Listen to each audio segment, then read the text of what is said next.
A partir de ahora, la hora global. Desde el paralelo 35, en Montevideo, la realidad internacional por detrás de los titulares. Conducción de Gustavo Calvo. Participan Leo Harari y Susana Mangana. La hora global. Una mirada al nuevo desorden mundial.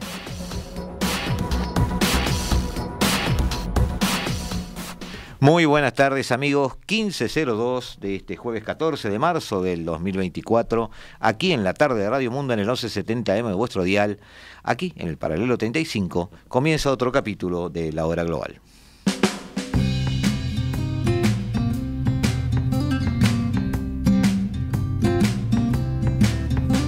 Y en una tarde en la cual el clima está empezando a ayudar. Estamos abandonando estas lluvias persistentes que nos venían incomodando. Estamos, además, manejándonos en una situación de una reunión muy cálida, porque tenemos como parte de la mesa de la cual donde estamos hablando a Ricardo Barbosa, a quien le damos la bienvenida, con quien hacemos muchas veces este programa y seguramente en el futuro va a ser ya un decisor importante de muchos de los temas que se manejen aquí. Ricardo, bienvenido, primero bienvenido. Buenas tardes audiencia. Un par de saludos coloquiales a la gente de las terrazas de Aedo, que hace esas reuniones con distintos temas para difundir y sé que nos escuchan.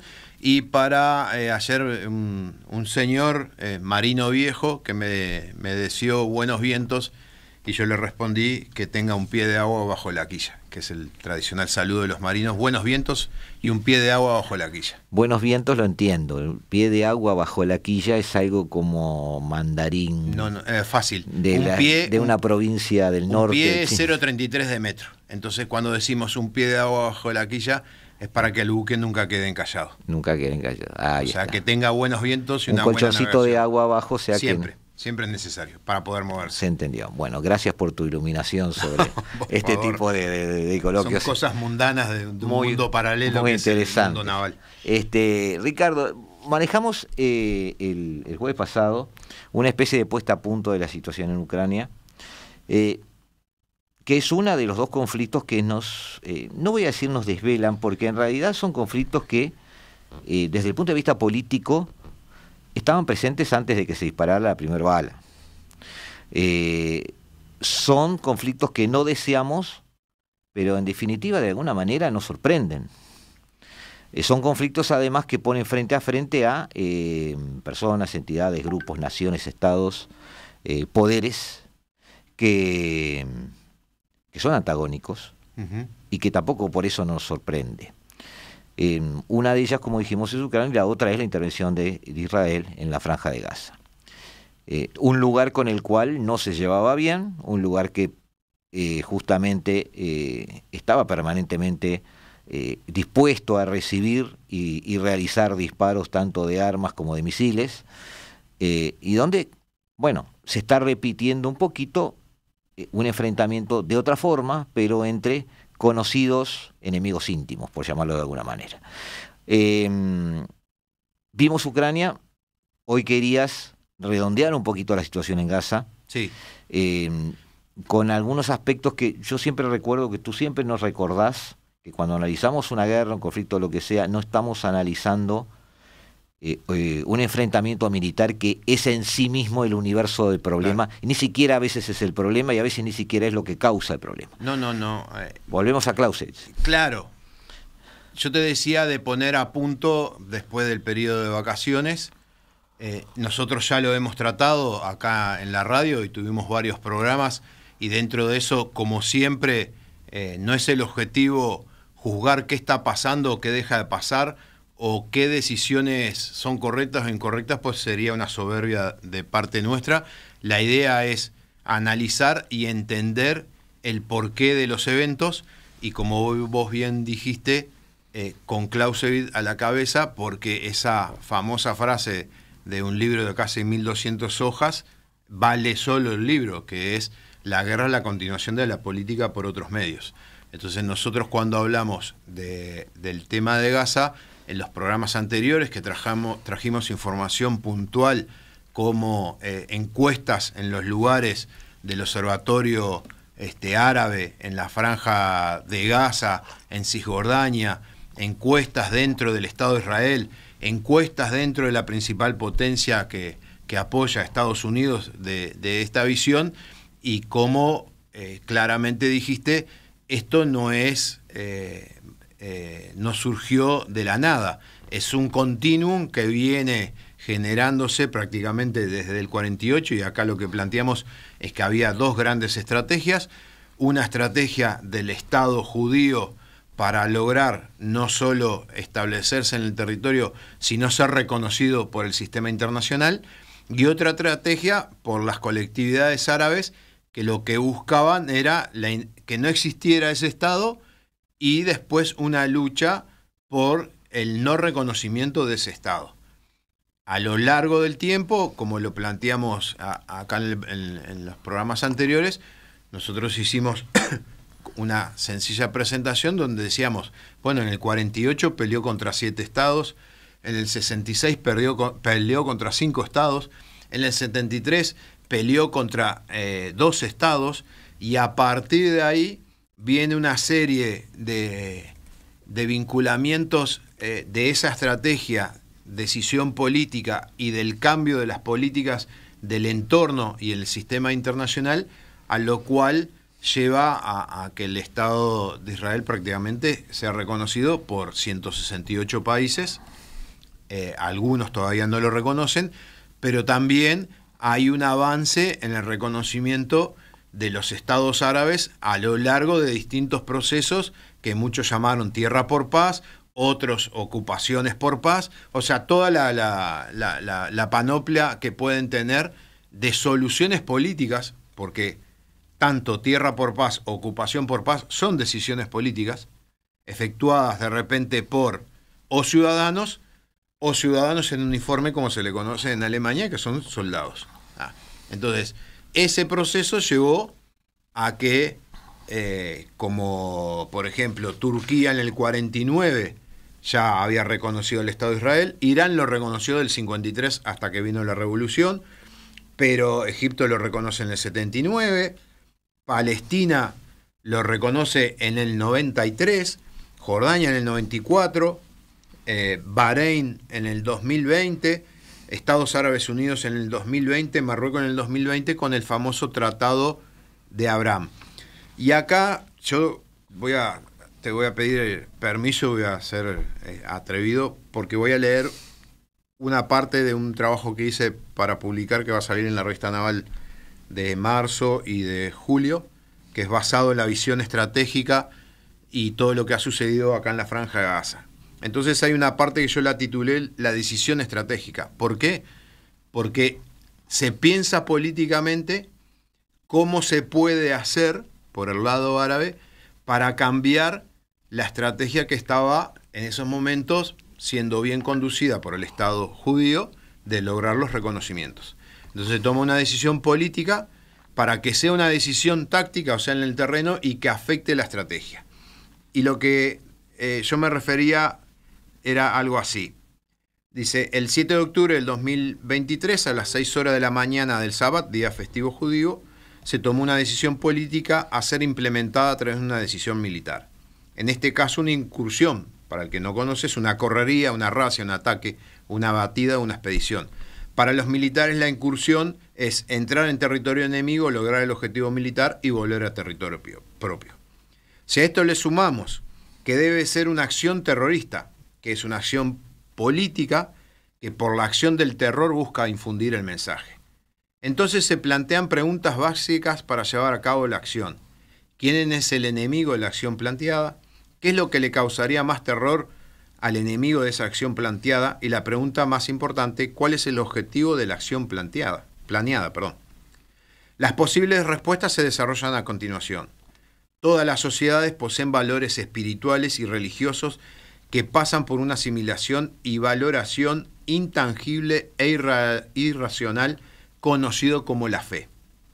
Para el caso de la sociedad israelí, y en especial para la judía, que era la que se encontraba en la mayoría de los alrededores de la Franja de Gaza, el respeto por los muertos y la integridad de los cuerpos es un elemento esencial.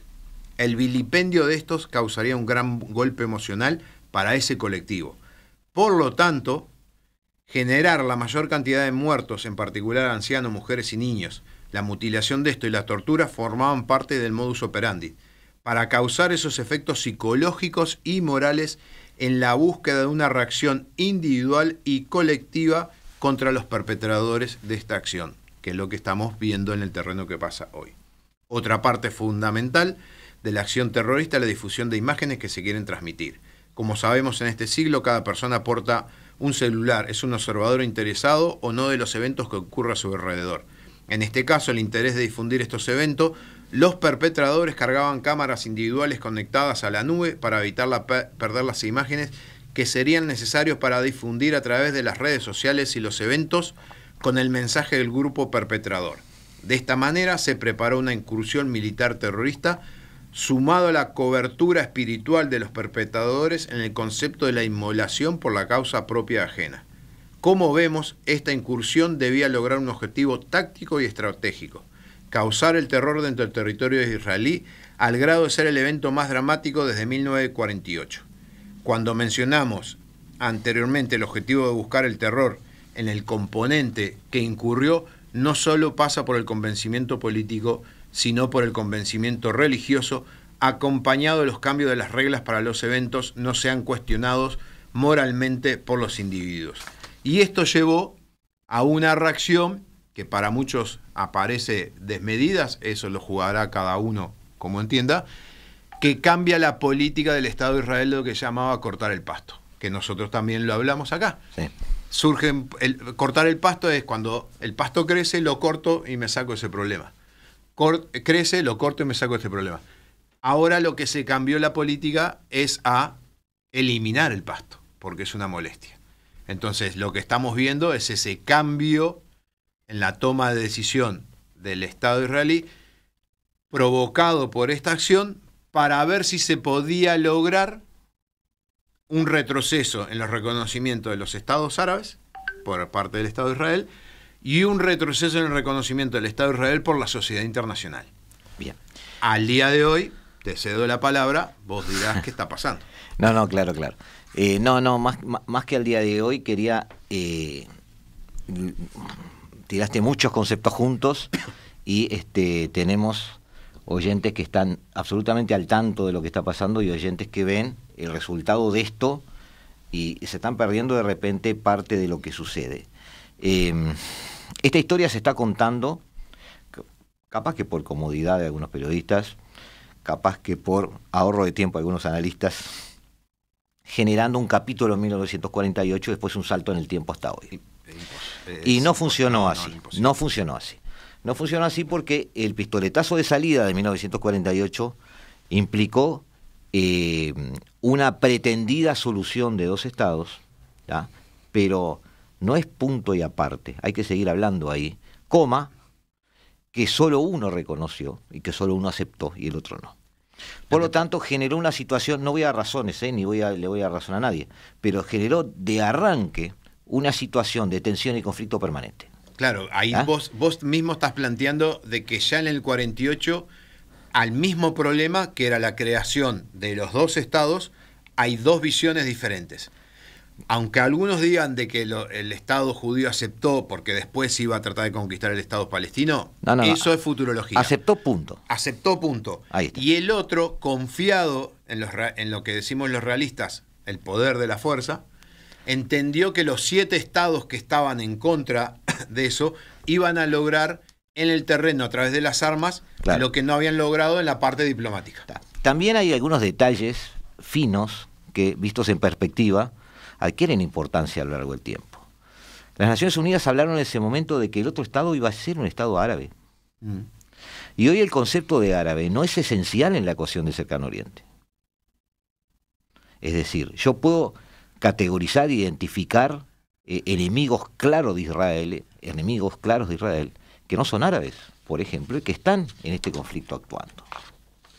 Entonces, la situación evolucionó desde el 48. ¿Cómo evolucionó? Lo que pasa es que no podemos decirlo acá porque terminamos a medianoche, pero sí podemos explicar que ese Estado judío que se creó y supervivió, también tuvo su maduración, sus etapas, su distinta como visión del mundo. Como tú bien dijiste en algún momento, hay un claro giro ideológico en determinado momento del tiempo, desde un, ni siquiera vamos a hablar de las ideologías, pero es cierto que había una cosmovisión de toda la región en el sentido de sobrevivir, seguir existiendo y resistir, hasta un nuevo cariz, un nuevo paradigma, donde superioridad militar presente, apoyo logístico y de todo tipo de potencias de primer nivel, hacen que haya una especie de empoderamiento emocional, doctrinario de los nuevos gobiernos, y hace lo que surgiera lo que yo llamo como una especie de nuevo destino manifiesto. Hay gobernantes de Israel que piensan que Israel está destinado a dominar toda la región.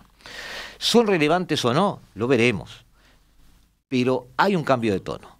Hay un cambio de tono. Y del otro lado, para dar la evolución de la novela, ya te dejo charlar, porque si no los oyentes me retan. Del otro lado vemos que todo ese gran colchón de 6, 7 naciones que estaban monolíticamente enfrentándose a ese nuevo Estado, empieza a cambiar dramáticamente. Como tú dijiste, paz por territorio, ¿qué más dijiste? Paz por... paz por territorio o paz por conquista. Claro, pero además, para los que piensan, Juan Gropone, si nos está escuchando, es uno de ellos, que todas las guerras son económicas, también además se canjeó paz por negocios. Sí, sí, sí. Hace muy poco. Sí, sí. Entonces, esa ecuación empezó a cambiar, y cuando vamos a llamarle resistencia palestina, no está muy bien dicho, pero para que la gente entienda que allí estoy englobando Gaza, Cisjordania, todo ese sentimiento anti-israelí palestino, toda esa colectivo, si podemos llamarle de alguna manera, ve que los apoyos y los amigos empiezan a firmar y reconocer a Israel y empiezan a quedarse solos. Ese es el estado de ánimo, y quizás explique lo que tú decías. Es en algún momento de septiembre, agosto, octubre, se tomó la decisión de ese operativo, quizás antes, por cómo estuvo armado, quizás antes, quizás viendo ese clima de soledad que empezaba a rodearlos. Coincido contigo en esa parte final, porque cuando uno mira, y como bien dijiste, esto no es punto y aparte, es una coma y continúa. El Estado de Israel, cuando nace en el 48, la mayoría de la gente procedente de las persecuciones en Europa por los nazis eran socialistas o centro-izquierda. Sí. Y eso después, la pregunta política es por qué hoy la sociedad había votado a este primer ministro y a este partido. Entonces, en el medio hay toda una serie de eventos fallidos que la respuesta normal fue que no encontraban la solución para el problema buscado y cada vez iba a más violencia. Por el lado árabe, si uno lo mira en el 48 y lo mira hoy, si quiere así 2 fotos, los estados árabes, todos sabemos que han surgido determinados estados árabes que dejaron de ser los simples proveedores de petróleo y de gas, Sí, ni que hablar. que organizan mundiales, conferencias de medio ambiente,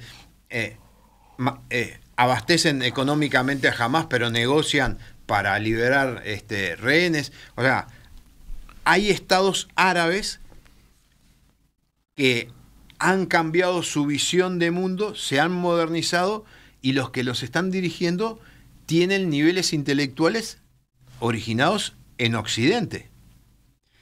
Y por el otro lado, la línea de quiebre entre esos estados árabes son los que se han volcado más a algo irracional, que es la fe. O sea, la fe no tenemos que razonar, es una cuestión de fe. Sí. Entonces, estados como Irán, Irak, que antes era sunita y ahora es chiita, Siria, con todos los problemas que tiene adentro, más los grupos que están apoyando a este líder religioso más hacia el extremo que es Irán, es la línea divisoria entre los que tienen esa visión que vos planteabas de la desaparición de este Estado y obviamente Estados Unidos, porque lo mencionan aparte en sus cartas fundacionales, y los que entienden que los recursos que tienen un día se van a terminar y el mundo va a seguir funcionando y tienen que tener una visión de futuro para poder mantener el estándar de vida que tienen, porque si ahora creo que es República Árabe Saudita que está haciendo contra las costas la ciudad esa que son 200 kilómetros por 1 kilómetro de ancho, Sí. que van a salir miles de billones, que va a ser como un oasis, una regla en el medio del desierto que es una... Lo haces. Y después, ¿cómo lo mantenés? ¿Cuánto te cuesta mantenerlo? Claro. Entonces, esa visión que vos estabas planteando, al Estado de Israel, en su estrategia le sirvió porque logra que cada vez más países árabes que tienen esa visión de futuro lo reconozcan, busquen alianzas. Y Arrincona a los palestinos y peligrosamente los deja con el peligro de quedar fuera de la historia. Pero a las pruebas me remito. Nosotros acá, cuando empezó el problema, estuvimos hablando, mostramos la foto de esa reunión de la Liga Árabe con los países islámicos, que se juntaban algunos que hacía 15 años que no se hablaban, y después de esa reunión no pasó más nada, y hoy Egipto construyó otro muro al lado del muro, por si llegan a saltar el primer muro para que no salten el segundo. Claro. Y termina, y paramos porque tenemos la tanda, porque si no nos van a castigar. Que ahora que escuchamos de países árabes hablando vinculado a este tema, nada, prácticamente nada. Amigos, en 2 minutitos volvemos a encontrarnos aquí con Ricardo Barbosa tratando de redondear este aspecto político de la guerra en Gaza y darle no un punto final, pero darle una observación un poco que redondee desde el punto de vista teórico y práctico las razones, las consecuencias y las causalidades de este enfrentamiento. Más allá de todas las noticias que puedan venir más adelante, dar ese perfil que a ustedes les va a servir para preparar futuros análisis. Ya volvemos.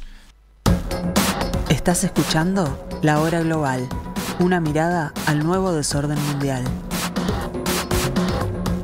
Estamos, amigos, en el 1170M de vuestro dial, que es lo que ustedes están escuchando aquí en la tarde de Radio Mundo, en La Hora Global, analizando las decisiones políticas que tienen que ver con el conflicto de Gaza, qué se ha hecho, por qué se hizo, qué se está haciendo y por qué decimos que en el futuro pueden pasar determinadas cosas. Hasta ahora nos ha ido bastante bien con Ricardo en el sentido de que tuvimos un cierre importante porque 48 horas antes, 72 horas antes de que Rusia cruzara Sí. la frontera con Ucrania dijimos que no nos parecía que iba a haber un conflicto, pero eso le pasó al 98% de los analistas en el mundo. Sigo sosteniendo que la situación que proponía Putin, los acuerdos que proponía Putin eran más que razonables en ese momento histórico. Yo pensé que se podía acordar. Y bueno, también tampoco fue una sorpresa que hubiera sucedido lo que sucedió. No, lo peor de todo que tenía la fecha de invasión, que se demoró un día porque el suelo no se congeló y no podían rodar los tanques. Es cierto. Pero está bien, porque la soberbia es un pecado capital y nos bajó tierra. Claro, eso es lo bueno. Sí, eso es lo sí, bueno. Eso es bueno. Eso es bueno. Ahora, es bueno. Lo mismo en Gaza. Ahora hemos visto lo que sucedía, hemos analizado en algún momento, emitido alguna opinión. Las cosas se están dando como pensamos que se están dando. No tenemos la más mínima idea, para los oyentes que estén pensando que estamos creando algún tipo de misterio, de cómo va a terminar esto y si va a terminar. Hay mucha gente que piensa que Israel nunca va, entre comillas, a terminar su operación, porque siempre vas a encontrar alguna excusa para seguirla. No sé si es así, no quiero arriesgar opinión en ese sentido. Sí tengo claro por qué se realiza la operación, sí tengo claro qué buscaban, también tú, por lo que dijiste, los palestinos en su momento para realizar esa acción. Quise describir un poco en qué situación emocional ellos tomaron, emocional y no tan emocional, pero emocional al fin, tomaron ese tipo de decisiones. Y bueno, el juego de poder y el balance de poder, como siempre ha sucedido en la historia, terminará inclinando la balanza. Nos vamos con Felipe Penades, a quien omitimos mencionar, también está con nosotros. El rey de la gráfica. El rey de la gráfica, bueno, también está Oscar, que sería el rey del sonido. Le pedimos ir a la imagen número 6, donde vamos a analizar objetivos militares, teniendo en cuenta esa definición que siempre damos de que la guerra es la consecución de la política, claro, por otros medios. O sea, nosotros, como dicen, hay que resistir los archivos, pueden buscar en las páginas los programas que hablamos de esta temática y verán las cosas que fuimos diciendo que a uno lo satisface que las charlas que tuvimos van por los carriles que están sucediendo las cosas.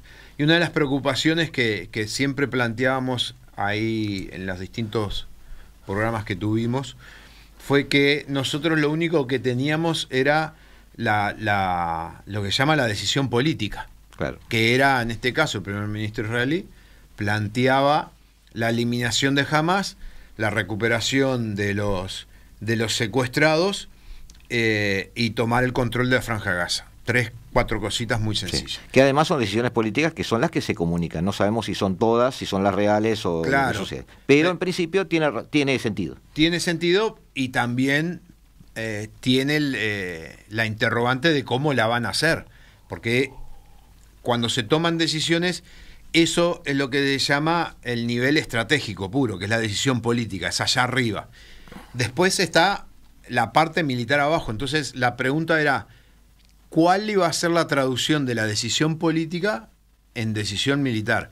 Y eso prácticamente... Tú acá nos traes 6 ítems. Claro, hace 15 días tuve una conferencia que por primera vez pude ver los objetivos militares, o sea, de esos objetivos políticos, qué es lo que va a hacer los integrantes de las Fuerzas Armadas para cumplir el objetivo político. O sea, luego de su reunión con Netanyahu, ¿cuáles son las órdenes o la estrategia o las decisiones que toma el comandante en jefe para poner en práctica lo que le pide el poder político? En realidad el proceso es, el político decide, Ajá. quiero esto, esto y esto, se reúne con el comandante en jefe o el jefe de Estado Mayor, recibe las directivas, él se junta con su Estado Mayor y analiza las directivas políticas para transformarlas en cosas que se puedan hacer.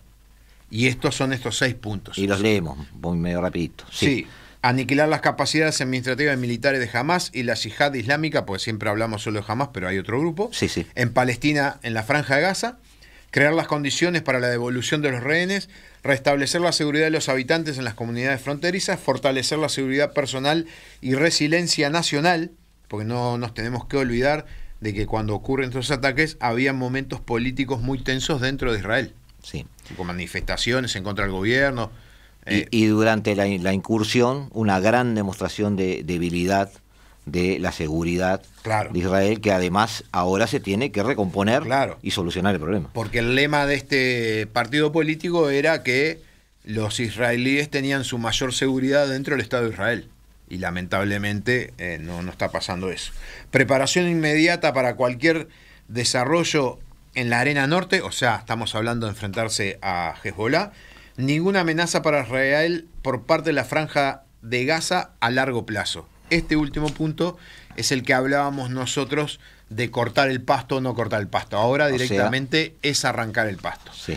Y ahí en esa charla, en esa conferencia que tuve, otra de las dudas que yo tenía, que lo pregunté y no recibí respuesta, era el Estado de Israel, cuántas bajas de Hamás consideraba que había y cuánto daño colateral había, porque en todo este tipo de actividades siempre hay daño colateral. Bueno, no recibí respuesta, lo que sí vi en un detalle cuando presenta lo que es la estructura de Hamás, que es la imagen para Felipe, la número 10. Así ya vamos ordenándonos. Que habla, ahí muestra cómo es la organización, de entre 20.000 y 30.000 efectivos, las distintas fuerzas, comando naval, cohetes, y como ustedes podrán ver por YouTube, abajo a la izquierda está la Franja de Gaza, y abajo a la izquierda en la Franja de Gaza está la Brigada Rafat, que es lo que teóricamente van a empezar los ataques, están empezando ahora. Y a la derecha hay un cuadrito que dice 6/24. O sea, quedarían 6 batallones de los 24 que había, donde un batallón aproximadamente oscila entre 800 y 1.000 efectivos. Entonces, por primera vez, por lo menos pude apreciar el objetivo político, el objetivo militar, esa visión de estructura, y como lo vinimos hablando, que vos recién mencionaste, los costos políticos de la guerra. En este caso tenemos una gráfica que llega hasta el día 127 del enfrentamiento, o sea, hasta hace poco. Sería para Felipe la número 7. Ahí va. Donde Si comparamos el enfrentamiento con Hezbollah en el 2006, Israel tuvo 1.244 heridos y 121 muertos. En el 2014 tuvo 67 y 469 heridos. Y hoy tiene 244 muertos y 1.367 heridos.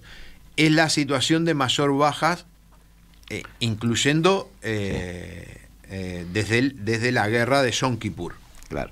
Estamos atándolo con esa decisión política que tú recién mencionaste de, esta vez, arrancar todo.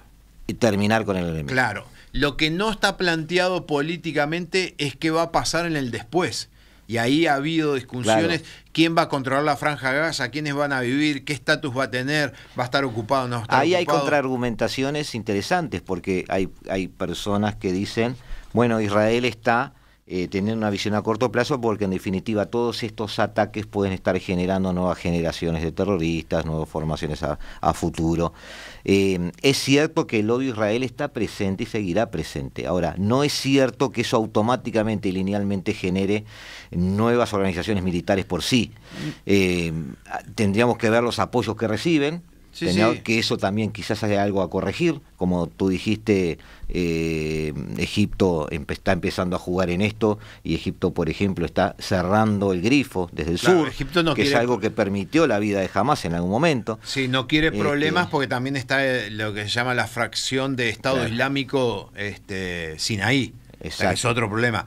Pero hay una frase de un general, creo que fue McChrystal, que combatió, que estuvo a cargo en Afganistán y estuvo en Irak. En Irak, sí. Y él decía, matamos un talibán y generamos 4. Claro, ese es un contraargumento a la posición de Israel. Claro. De hecho, Israel puede decir, bueno, a corto plazo estoy solucionando un problema que no lo tenía solucionado. Seguramente, si Israel se envalentona y esto sale muy bien, desde el punto de vista israelí, seguirá Hezbollah. Claro, a ver, o por lo menos habrá pasar algo en la frontera con el Líbano. Nosotros acá, en las charlas que tuvimos vinculadas a este tema, planteamos 2 cosas. La primera, los problemas que son políticos, aunque sean un enfrentamiento militar, no se solucionan con soluciones militares. Punto 1. Y para problemas militares hay que buscar soluciones políticas y sociales. Y el otro gran problema que hay, que antiguamente no había en ninguno de los dos lados, ni del árabe ni del israelí, es que había líderes. Hoy, ¿quién es el gran líder árabe? No hay. ¿Quién es el gran líder israelí? No hay. Entonces, al no tener grandes líderes, se corta la posibilidad de ese diálogo, de esa política, de esa posibilidad de encontrar una solución que satisfaga a los dos, porque militarmente el ejército de Israel ahora tiene 300.000 reservistas que salieron de su trabajo. Sí, sí. Se calcula varios puntos del PBI en la caída por este tipo de actividad. Y con la información que nosotros traíamos, la actividad de muertos y heridos que tenía el ejército de Israel había bajado un 25%, por esa lógica de que como ocuparon parte y destruyeron, según ellos, la mayoría de los batallones, ya los enfrentamientos son pocos. Pero volvemos a la pregunta, ¿y esos casi 2 millones de habitantes? Después, ¿qué van a hacer? ¿Cómo van a hacer? ¿Qué van a vivir? Porque no hay que olvidarse que el 50% de los que vivían ahí antes del 7 de octubre, los trabajos dependían de o donaciones o trabajos vinculados a ONG internacionales. O sea, había un 50% que no tenía trabajo directamente. Y el 50% vivía de donaciones. Entonces, ¿cuál va a ser el futuro? ¿Cuál es la solución política para ese futuro? Claro, lo que pasa es que esa pregunta, Ricardo, es una pregunta que nos hacemos, pero la primera pregunta es si Israel se lo preguntó, si estuvo dentro de su esquema de toma de decisiones un post-operación. En la primera etapa, no parece, la respuesta no parece. No parece, pero por lo menos desde el punto de vista de la implementación de un sistema de seguridad confiable, sustentable al mediano y largo plazo, quizás sí haya una toma de decisiones de, por ejemplo, instrumentar una franja desmilitarizada, instrumentar algún tipo de colchón. Vos no te olvides de una cosa, tenés otro problema en el norte, tenés 5 millones de refugiados palestinos. De acuerdo. O sea, si vos armás un Estado dentro del Estado de Israel, que el gran miedo del Estado de Israel es que ese Estado después se arme de alguna manera, podría tener 7 millones. Y Israel hoy creo que son 11 o 9, no me acuerdo. Sí, 11, ¿no? 11. Entonces ya tendrías adentro tuyo un Estado de 7 y afuera un Estado de 11, porque el problema que ya se probó cuando Arafat estaba a cargo, hubo hasta una policía, y esa policía terminó combatiendo contra el ejército israelí. Claro. Yo no leí más que algunos títulos, como digo, los discursos políticos son discursos políticos, los hechos son hechos, de que, bueno, después la administramos, la ocupamos, pero no hay un plan que de repente por un tema de garantías entre las partes tendría que ser administrado por varios, pero no solo administrado, sino que la administración tuviera la capacidad de hacer cumplir lo que se acuerda, porque los acuerdos de Oslo no se cumplió nada en el terreno de lo que se había acordado, por ninguna de las dos partes. Claro, yo soy pesimista en ese sentido porque sigo pensando en algo muy sencillo y simple que no tiene que ver con el poder en sí, sino con el análisis de un mapa. El manejar distribuciones territoriales aisladas de esta manera, insertadas en enclaves dentro de otros, yo no he visto que nunca saliera bien. No. Entonces, Kosovo, Sarajevo, Bosnia, todo eso no. Nada sale bien. Entonces, nada sale bien porque tenés las fronteras se transforman en frentes de combate. Bueno, y fíjate un elemento. Es imposible mantener frentes dispersos. Entonces, es más factible quizás instrumentar un Estado palestino que tenga una integralidad territorial en un solo lugar, en determinado lugar, y bueno, quizás tenga más viabilidad desde ese punto de vista. Pero nadie quiere ceder su territorio, claro, y tenés un componente que te complica todo, que es irracional, que es la fe. De los dos lados tenés componentes religiosos al grado que los ortodoxos judíos no combatían, y hoy cambiaron, le buscaron una vuelta a sus normas y costumbres, y ya hay un batallón de ortodoxos. Sí, a pesar de su reticencia al servicio militar y todo ese tipo de cosas. Porque veían que la sociedad decía, está todo bien, vos te dedicás a la religión, pero vos te peleás con aquel y después voy yo a defenderte de vos pelearte con aquel. Entonces vos tenés que participar también. Si no... Amigos, dentro de 2 minutos volvemos a tratar de ver qué puede pasar, no hacia el futuro, pero cómo puede redondearse este tema. Vamos a hablar, y como siempre a recomendar, está Ricardo acá, recomendar un libro y mostrar otro, porque ya con ustedes, y vamos a hablar de también la respuesta un poco del resto del mundo, hay una ayuda humanitaria, ese tipo de cositas que están también siendo aderezos para esta especie de ensalada política allí en Cercano Oriente. Ya volvemos.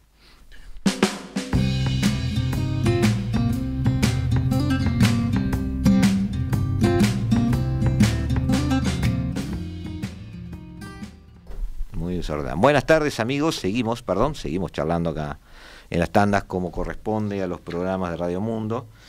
Para mí es una virtud. Hacíamos referencia a... lo que está pasando hoy. Lo que está pasando hoy. Y teníamos una charla logística. Sí. Diciendo de que si uno quiere transportar cantidades de mercadería, los barcos. Y claro, para los barcos, la Marina Americana tiene esa visión de logística, tiene un sistema de logística muy aceitado, que es el único en el mundo. Y lo que estábamos viendo... Sí, le pido a Felipe la imagen número 11, pues la hemos categorizado hoy para tener un orden en algunas cosas. Lo que estamos viendo aquí, Ricardo, ¿qué es? Caos con orden. Lo que estamos viendo acá es la construcción de los muelles flotantes militares, que este muelle, como lo están viendo, ya los van a poder ver, los escuchas en YouTube, que es como un gran puzzle flotante que puede llegar a tener casi 60 metros de ancho por 500 de largo. Y empieza en la playa y es flotante. Y van buques sosteniéndolo al lado, pero a su vez los buques pueden descargar, porque como se ve ahí en las imágenes, hay partes que tienen grupos de iluminación, hay contenedores, hay elevadores trabajando, acomodando contenedores. Bueno, la idea es, por el volumen de la crisis humanitaria que está ocurriendo en la Franja de Gaza, si bien Jordania con aviones está abasteciendo de agua y algunos alimentos, y aviones americanos también, y están entrando camiones, pero para el volumen de gente que es necesario el abastecimiento a través de barcos, que ahora salió un buque de una ONG española de Chipre. Sí, Open Arms. Open Arms, en rumbo a Open Gaza. Arms, perdón, salió de España, creo. El Open Arms de España, capaz que no es el que... No, es el mismo. Creo que salió de España, recaló en Chipre a la espera de esto y arrancó para ahí, para poder volcar un gran volumen de víveres de logística, y con el principal detalle que era el gran cuestionamiento de Israel, que es lo que va adentro, el control de lo que va adentro, porque los camiones que venían por Egipto se aducía de que venían con cosas non santas dentro de las mercaderías. Esto vendría de la comunidad internacional, traído por buques de la comunidad internacional, europeos, pero controlados. Sí. Esos paquetes ya vendrían cerrados y directamente irían para Franja de Gaza para ser abastecidos. Perfecto. La situación hoy entonces es que Israel estaría en principio a poco tiempo de terminar su operación al Rafah. Una operación que habría barrido con Hamás. Sí. Los países árabes, o la mayor parte de la Liga Árabe, no ha intervenido. Y a mediano plazo, y teniendo en cuenta más allá de las simpatías o antipatías, hay un gran tanto allí para los acuerdos de Abraham. Sí, a ver, no hay que olvidarse que Hamás y la Yihad Islámica que está ahí está muy asociada a grupos que han tratado de desestabilizar estas monarquías árabes. También, claro. Los hermanos musulmanes. Entonces, sí, la pregunta, como ya pasó en otra operación, ¿hasta qué punto Israel no está haciendo algunos deberes para alguna de las casas árabes? Y quedarían como apoyos para lo que queda de Hamás o esa misión anti-israelí, Hezbollah, el poderío militar cercano a la zona. Muy potente. Muy potente. Que ayer tiró 100 misiles en... Sí, pero igual no ha sido utilizado, porque yo creo que lo que no quieren hacer es utilizarlo y quedarse sin armas.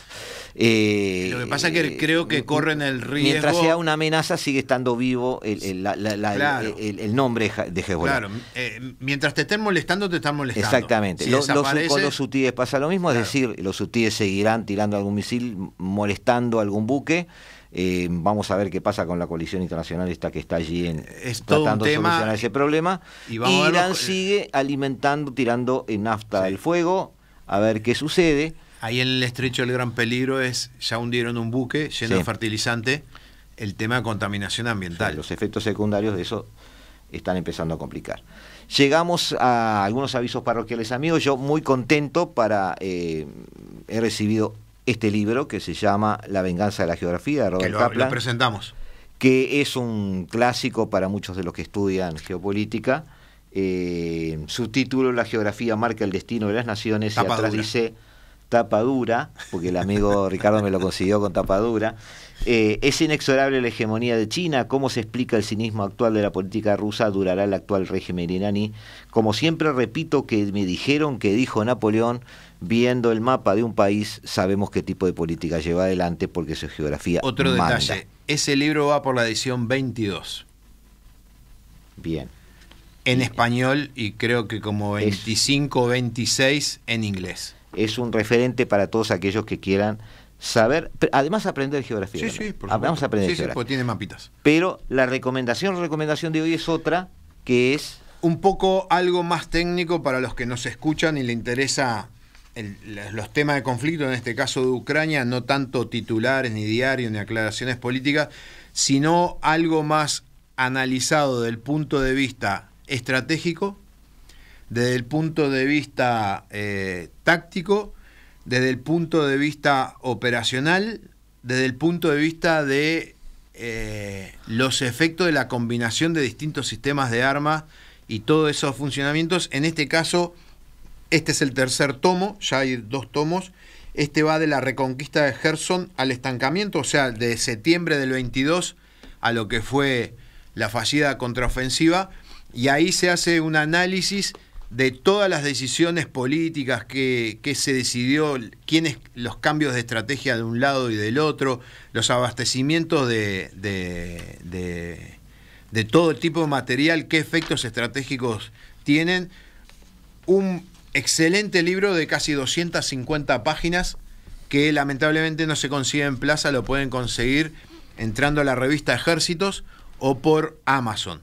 El tomo 1 y el tomo 2 son excelentes porque de ahí sacamos parte de la información a aquellos famosos drivers, o sea, las posibilidades del conflicto a futuro, que no le erraron, y cuenta con un grupo de analistas a nivel no solo militar, sino estratégico, de defensa, relaciones internacionales y ciencia política. Es una revista que ha crecido mucho, y estas publicaciones creo que son de los más profesionales sobre la temática de la guerra de Ucrania. Tú sos docente de geopolítica, Sí. sos licenciado, Sí. tenés más de una licenciatura, Sí. además sos militar. Sí. Este tipo de conflictos ponen sobre la mesa no solo la necesidad, sino la urgencia de análisis transversales de los conflictos. Claro, porque ahora utilizando la economía, utilizando la geografía, utilizando la política. ¿No te ha parecido que la academia ha respondido en este caso? Ha empezado a reflotar, y el efecto de la academia lo estamos viendo en las decisiones políticas, el rearme de Europa, el llamar otra vez a la industria militar, que no solo es militar, porque a ver, el GPS es un descubrimiento militar que disfrutamos todo el mundo civil. Sí. O sea, es volcar la tecnología a lo principal de cualquier estrategia de cualquier estado, que es la disuasión. Vos no te metas conmigo porque te puede pasar esto. Pero si no tenés esa capacidad, si como ahora los gimnasios y los fitness, si no te ven salir con la remerita apretada y ese musculito que te puede pegar y hacer daño, no tenés efecto. No tenés respeto. No. Ricardo, muchas gracias por venir. No, amigos, gracias a vos. los vamos Saludos a a todos. dejar, los vamos a abandonar ahora en esta tarde de Radio Mundo.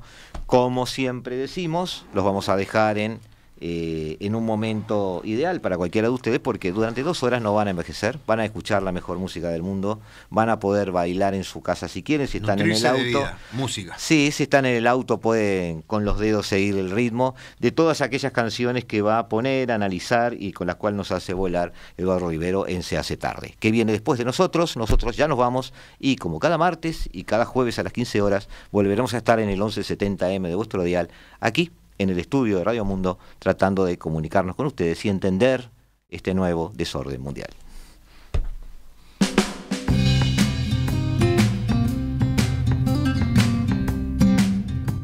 La Hora Global, martes y jueves a las 15 horas. Repite a las 21 horas.